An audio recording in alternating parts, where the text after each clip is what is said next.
آج آپ دیکھ لیجئے سماج کا کیا حال ہے۔ روزانہ میرے پاس واٹس ایپ پر خبریں آتی ہیں، کبھی لکھنؤ سے خبر آ رہی ہے، کبھی کلکتہ سے آ رہی ہے، کبھی دلی سے آ رہی ہے، کبھی ممبئی سے آ رہی ہے۔ کتنی مسلمان لڑکیاں جو کالجوں اور یونیورسٹیز میں پڑھتی ہیں، نام ہے ثانیہ، نام ہے شبانہ، نام ہے ریحانہ، اور کسی سریش اور رمیش اور سنجے کے ساتھ ان کا چکر چل رہا ہے، اور ان کے ساتھ پھر بھاگ کر کے وہ شادی کرتی ہیں، اور پھر ان کے دھرم کے اندر جا کر کے وہ ان کے مذہب کو قبول کر لیتی ہیں۔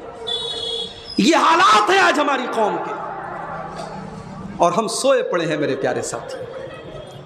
اپنی بچیوں کا خیال رکھو میرے بھائیوں، اپنی بیٹیوں کو پڑھاؤ، ان کو تعلیم دو، مگر ان کو یہ شعور بھی دو کہ کوئی پیار اور محبت کے نام پر ان کو اپنے جال میں نہ پھنسا سکے۔ اور میرا تجربہ یہ کہتا ہے، جن لڑکیوں کو گھر میں پیار نہیں ملتا، ماں کا پیار نہیں ملتا، باپ کا پیار نہیں ملتا، ان لڑکیوں کے اس طریقے کے جال میں پھنسنے کے چانسز زیادہ ہوتے ہیں۔ میرے نبی نے تو یہ تعلیم دی ہے کہ بیٹیوں کو پیار دیا جائے، بیٹیوں کو محبت سے پالا جائے، اور بیٹیوں کے جائز شوق اور ارمان کو پورا کیا جائے۔ اللہ کے پیارے نبی فرماتے ہیں، من آل جاریتین حتی تبلغا جاء یوم القیامت انا وہوا کہاتین۔ آپ نے اپنی دونوں انگلیوں سے اشارہ کر کے فرمایا، جس نے دو لڑکیوں کی پرورش کی اور یہاں تک کہ وہ لڑکیاں جوان ہو گئیں، تو ان دونوں لڑکیوں کا باپ قیامت کے دن میرے ساتھ رہے گا۔ اور اس طریقے سے آپ نے اپنی دونوں انگلیوں کو دکھایا۔ جب مجھے تیسری بیٹی پیدا ہوئی، اور جب میں نے سوشل میڈیا پر یہ خبر ڈالی کہ مجھے تیسری بچی پیدا ہوئی، تو بعض لوگوں نے کہا، مولوی صاحب آپ کا تو ریزرویشن ہو گیا، جنت تو پکی ہو گئی آپ کی۔ میں نے کہا بھائی ایسی بات نہیں کہنی چاہیے، شرطیں ہیں اس کے اندر۔ ٹھیک ہے، بیٹیوں کی پرورش پر جنت کی بشارت دی گئی، مگر اللہ کے نبی نے یہ بھی کہا کہ بیٹی بہت بڑا امتحان ہے۔ آپ نے فرمایا، من ابتلی من هذه البنات شيئا كن له سترا من النار۔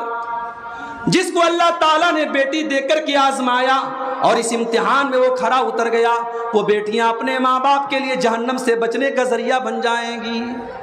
اور آج بیٹیوں کی پرورش امتحان بن چکی ہے۔ آج اگر کوئی چاہے کہ اپنی بیٹی کو ڈاکٹر بنائے، ہمارے پاس کوئی ایسا میڈیکل کالج نہیں ہے جہاں صرف لڑکیاں پڑھتی ہوں، اور آج جب میڈیکل کی تعلیم ہوگی اور لڑکے لڑکیاں ساتھ میں پڑھیں گے، تو ظاہر ہے کہ شرعی اصولوں اور اسلامی قانون کی دھجیاں وہاں اڑیں گی۔ اور آج آپ دیکھیے ہاسٹلوں کا کیا ماحول ہے۔ آج چاہ کر کے بھی بہت سارے لوگ اپنی بیٹیوں کو اعلیٰ تعلیم نہیں دلا سکتے میرے پیارے ساتھیوں۔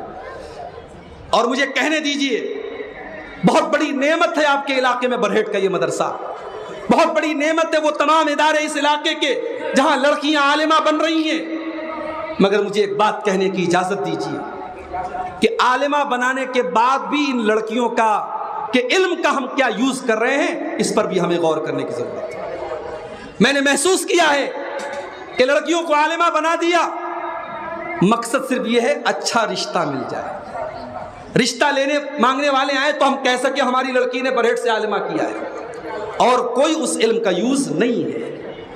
میں کہتا ہوں میرے بھائیوں، آج عورتوں میں اتنی بے حیائی پھیلی ہے، عورتوں کے اندر اس قدر برائیاں پائی جا رہی ہیں، اتنی بے پردگی پائی جاتی ہے۔ یہ عالمہ لڑکیاں اگر یہ دعوتی کام کرنا چاہیں تو آپ کے گاؤں گاؤں میں ایک اچھا ماحول پیدا ہو سکتا ہے، اور گھروں اور خاندانوں کی اصلاح ہو سکتی ہے۔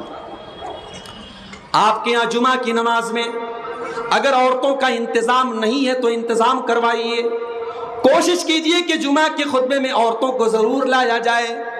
جلسہ تو سال میں ایک بار ہوتا ہے، لیکن برائی تو روزانہ موبائل پر دیکھی جا رہی ہے، برائی تو روزانہ موبائل پر دیکھی جا رہی ہے۔ جب برائی روزانہ دیکھی جا رہی ہے تو سال میں ایک بار کا جلسہ برائی کو روک نہیں سکتا۔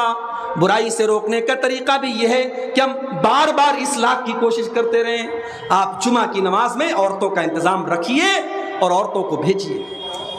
ایسا بھی دیکھا گیا، بوڑھی عورتیں جمعہ پڑھنے جا رہی ہیں، جوان عورتیں نہیں جا رہی ہیں۔ کیا صاحب؟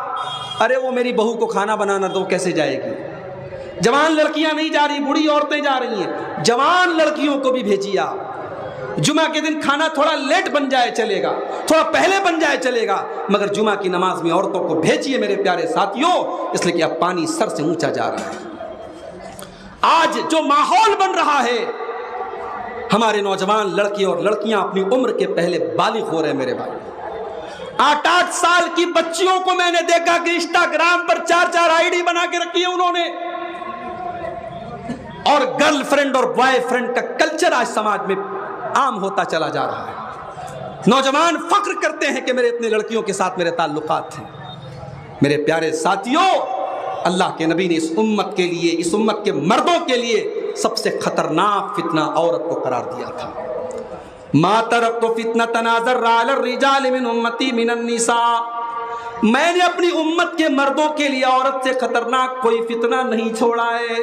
عورت عالمہ بن جائے اور مرد عالم بن جائے تب بھی فتنہ ہے مرد عورت کے لیے۔ عورت اپنے زمانے کی سب سے نیک عورت ہے اور مرد اپنے دور کا سب سے بڑا متقی مرد ہے، لیکن اگر مرد اور عورت اکیلے میں ملتے ہیں تو اسلام یہ کہتا ہے کہ تیسرا وہاں شیطان ضرور موجود ہوتا ہے۔ تو فحشاء سے بچاؤ اپنے آپ کو، بے حیائی سے بچاؤ۔ زلزلے آ جا رہے ہیں اور زلزلے آ کر کے یہ سبق دے رہے ہیں کہ یہ زلزلے کیوں آ رہے ہیں، کیونکہ سماج کے اندر بے حیائی بہت زیادہ پھیل رہی ہے۔ کورونا وائرس جیسی بیماری آئی اور اس نے بھی ہم کو یہ سبق دیا کہ بے حیائی کو اگر ہم نے نہیں روکا تو اس طریقے کے اور بھی وائرس آتے رہیں گے۔ اللہ کے نبی فرماتے ہیں لم تظہر الفاحشۃ فی قوم قط حتی یعلنوا بها الا فشا فیہم الطاعون، جب کسی قوم میں بے حیائی پھیلے گی اس قوم کے اوپر عجیب و غریب بیماریاں آئیں گی۔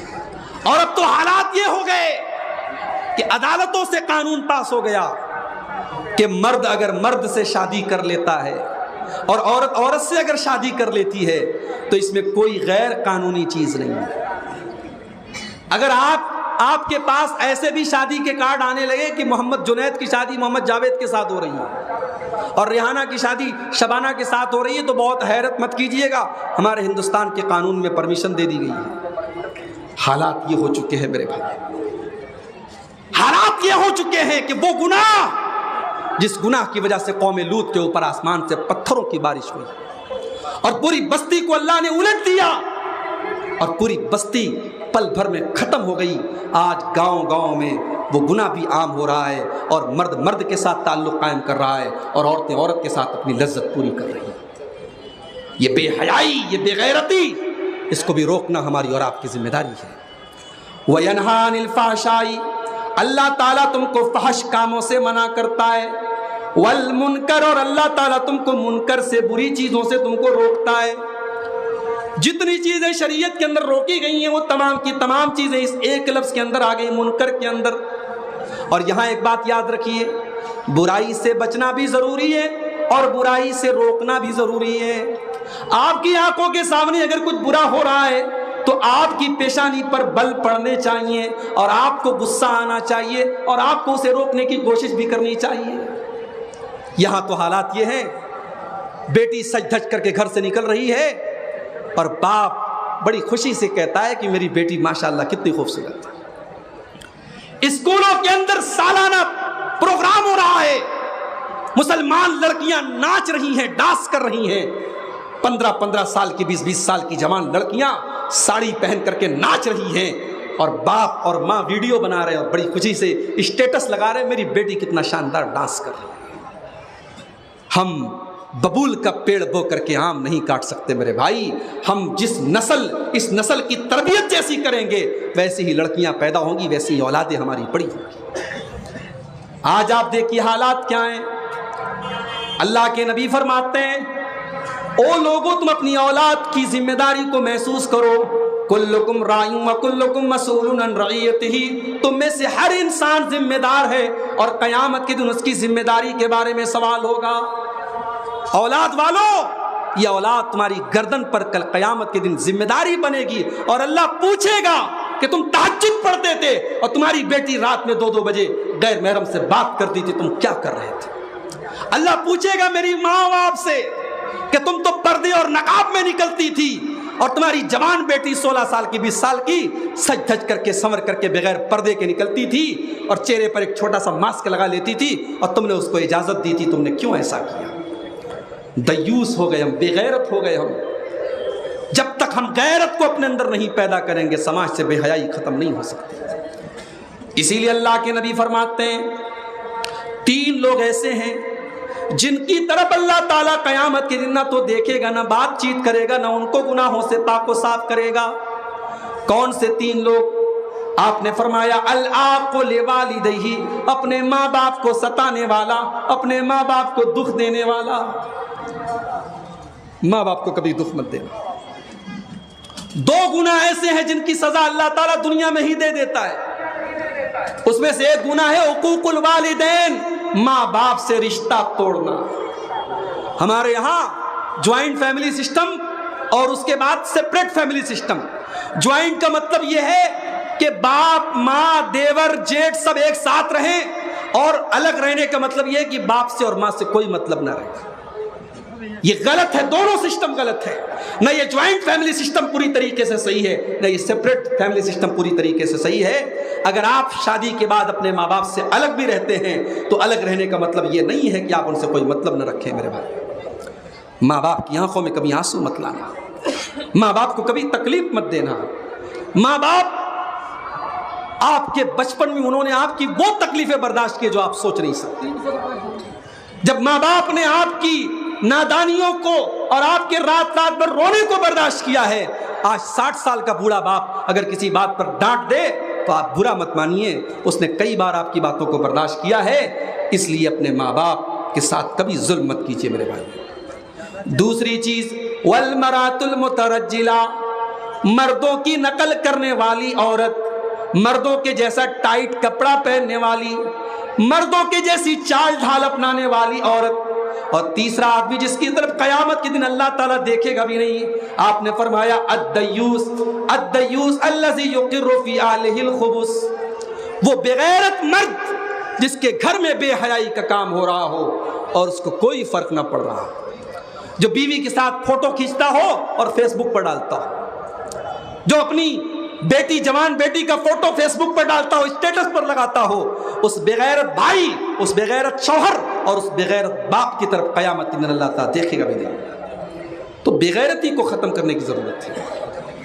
تو 3 چیزوں سے اللہ تعالیٰ منع کرتا ہے، فحشاء سے منع کرتا ہے، منکر سے منع کرتا ہے، والبغی، اور تیسری چیز اللہ تعالیٰ ظلم سے اور زیادتی سے منع کرتا ہے۔ کبھی کسی کے ساتھ زیادتی مت کرو، ظلم مت کرو، کسی کا حق مت مارو۔ کسی کی زمین آپ نے ہتھیا لی، اللہ کے نبی فرماتے ہیں من اخذ شبرا من الارض، اگر ایک بالشت آپ نے کسی کی زمین اگر قبضہ کر لی، توفق یوم القیامت من 7 ارضین، قیامت کے دن 7 زمینوں کا طوق اس کی گردن میں ڈالا جائے گا۔ کتنے مقدمے آج عدالتوں میں مسلمانوں کے مقدمے زیادہ چل رہے ہیں، لوگ ناجائز ایک دوسرے کی زمینوں پر قبضہ کرتے ہیں۔ میرے بھائیوں، اپنے بچوں کے لیے آپ نے حرام کی پراپرٹی بنا بھی لی تو آپ نے بچوں کا فیوچر بنایا نہیں، بچوں کا فیوچر خراب کیا ہے۔ حلال کمائی اپنے بچوں کو کھلاؤ، اپنے ایمان اور تقوی کو مضبوط کرو، انشاءاللہ آپ کی نیکی آپ کے بچوں کے کام آئے گی، آپ کی راتوں کی تہجد آپ کے بچوں کے کام آئے گی۔ ہم نے سماج میں دیکھا ہے، ہمارے بنارس کے ایک صاحب کشمیر جاتے ہیں، آج سے 50 سال پہلے کا واقعہ ہے، کشمیر جاتے ہیں، ساڑی کا کاروبار کر رہے تھے، لاکھوں کا مال ساتھ میں لے کر کے گئے تھے، ایک دھوکے باز آدمی ان کو ملا اور ان کی ساڑی کافی، ان کا مال لے کر کے چمپت ہو گیا۔ حاجی صاحب کشمیر کے تھانے پر گئے، رپٹ درج کروائی، FIR کروائی، تھانے دار کو پورا حلیہ بتایا۔ تھانے دار نے کہا حاجی صاحب ہو سکتا ہے وہ کہیں نکل گیا ہو، دور چلا گیا ہو، ہم تلاش تو کر رہے ہیں لیکن ہمیں امید نہیں ہے کہ آپ کا مال مل جائے۔ حاجی صاحب نے بڑے اطمینان سے جواب دیا، انسپکٹر صاحب میرا مال برباد نہیں ہو سکتا، میں اپنے مال کی زکوٰۃ نکال چکا ہوں، میں اپنے مال کی زکوٰۃ نکال چکا ہوں، میرا مال جائز اور حلال کمائی کا تھا، مجھے یقین ہے میرا مال برباد نہیں ہوگا۔ اور 24 گھنٹے کے اندر چور اور چوری کیا گیا مال برآمد ہو گیا۔ میرے بھائیوں، حرام کبھی کبھی زیادہ لگتا ہے اور حلال کم لگتا ہے، مگر اس حلال کے اندر